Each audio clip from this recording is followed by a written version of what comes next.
Dear viewers, আজ আপনাদেরকে নিয়ে যাচ্ছি পঞ্চগড় জেলার অন্যতম দর্শনীয় স্থান মির্জাপুর শাহী মসজিদে। মির্জাপুর শাহী মসজিদটা পঞ্চগড় শহর থেকে প্রায় 20 কিলোমিটার দূরত্বে অবস্থিত আটোয়ারী উপজেলার মির্জাপুর গ্রামে। এই মসজিদটা যতদূর জানা যায় 1656 সালে মসজিদটা প্রতিষ্ঠা করেন। কে প্রতিষ্ঠা করেন সেই ব্যাপারে বিভিন্ন রকম মতামত আছে, তবে এই সময়টা ছিল মোগল সাম্রাজ্যের সময়টা, অর্থাৎ এই মসজিদটা 1656 সালে মোগল সাম্রাজ্যের সময়ে স্থাপিত হয়।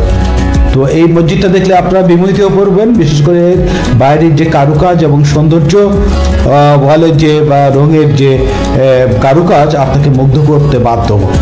তো চলুন আমরা মির্জাপুর শাহী মসজিদে প্রবেশ করি এবং এর সৌন্দর্য একসাথে উপভোগ করি। তো থ্যাংক ইউ সবাইকে।